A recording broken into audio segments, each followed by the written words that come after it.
This series of videos is going to be called Shadow Crow and Disco Dog, based upon two spiritual helpers I discovered last night. They were not the only ones, but they were the main ones. This, it might be a couple of videos. I'll see how long I need to ramble, but it's important because I feel like I've uncovered something in the shamanic realm, in my ancestral realm, that's really important for me to understand as a witch and as a woman, as a human being. It's really important for me. And also it's related to current events. So when I first started magic, my magic was based in the earth.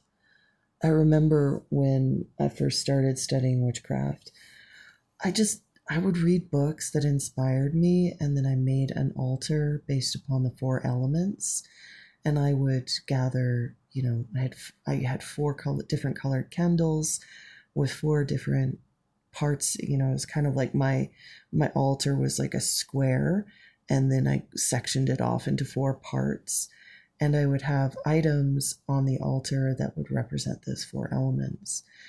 And that's really what I worshipped, is I worshipped the elements, and I would watch the elemental forms as they would come out and reveal themselves naturally through my day. And every night before I would go to bed, I would pray to the four winds.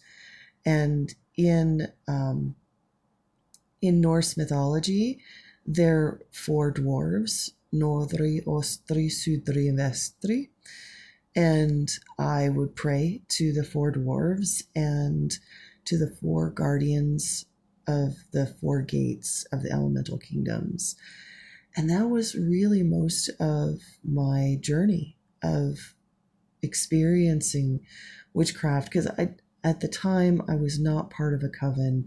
I was just reading books and listening to my own intuition. And then I got involved into covens and then eventually mystery schools. And in mystery schools, I learned so much. I mean, there was so much history. There's so many different sorts of magical paths and occult theories and practices. And, it got to be where I was summoning spirits and angels and demons and gods and ancestors. It was 15 years of craziness. I look back on it, I was like, wow, I've done a lot of magic. I've done a lot. But something has recently happened to me, especially in the last 2 years. And it's coming up, my birthday is coming up soon. And around my birthday in 2024, I had a very profound experience of where I was really disenchanted with everything in my life. My friend groups are falling apart. My job was really I was struggling with my job. I was having so many issues with my relationships with people. I was having issues with my relationship with my body.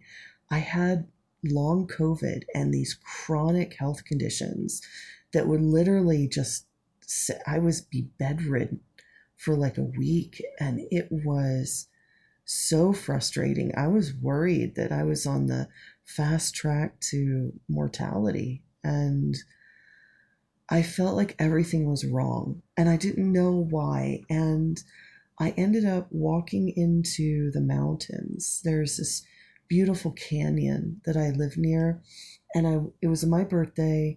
I took the day off of work and I walked up the canyon, and I found this place to sit by the river, and I literally just sat and cried and stared at the river for about 5 hours straight.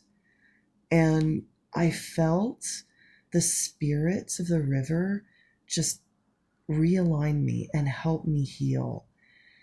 And walking back, I felt so much lighter, so much better. And I remembered my original practice of the elemental practice of honoring the elements at the beginning and ending of each day, of facing to the four directions to honor the elemental forces, which give material reality the ability to manifest on this plane of existence, where spirit becomes matter. That was what I worshiped. And I returned back to my elemental practice. And I did not fully give up my old practice, but I really focused on my elemental forms. And that was when I decided that the year later, I just focused on elemental stuff. I was wrapping up, I was training people in runes at the time, and I was wrapping up everything. And I was like, I'm going to take a time to that 2025 is going to be a year that I don't teach and I just rest and take care of myself. That was what I realized, like with long COVID, I was struggling with burnout. And so I really just rested. And then it just has continued into 2026. Let me just say that I do not want to go back into teaching. I do not want to go back into creating mystery schools. And I don't know why. And I think I'm beginning to understand why after the adventures with Shadow Crow and Disco Dog. And so this is going to be my journey from last night. But let me give you a preface. The last couple days, I've been following a TikTok creator here, and he is an absolutely brilliant historian.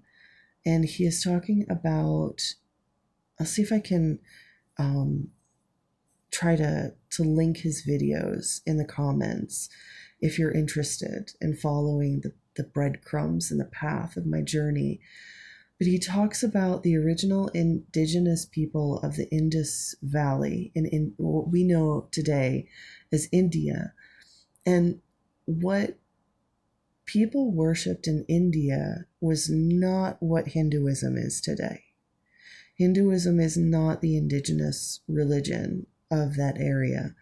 And I don't want to butcher his full historical analysis, but let me just say that what he described was exactly what I've seen in my Germanic ancestors. So in Germany, so I will deviate from that, but in Germany, the original ancestors, the Teutonic people, they were very shamanic.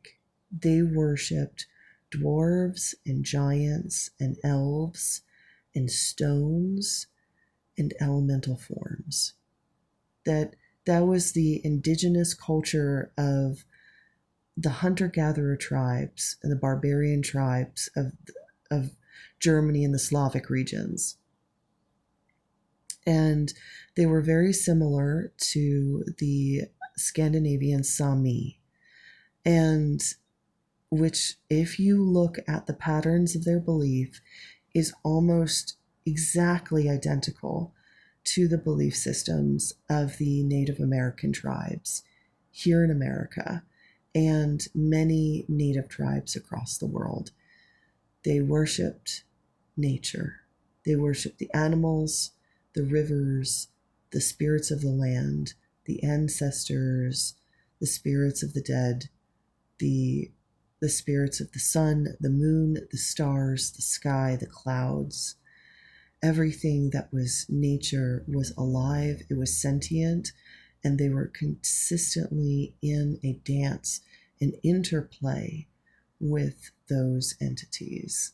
And they saw them as guides, as teachers, as guardians to their spiritual journey. And each person would have specific teachers, animal teachers that would come and that would teach them. And then what happened in Germany was first they were invaded by Rome, and then they were invaded by the Russian steppes tribes, so the Scythian offshoots from the Scythian tribes, and they had subsequent invasions until they became what they are now.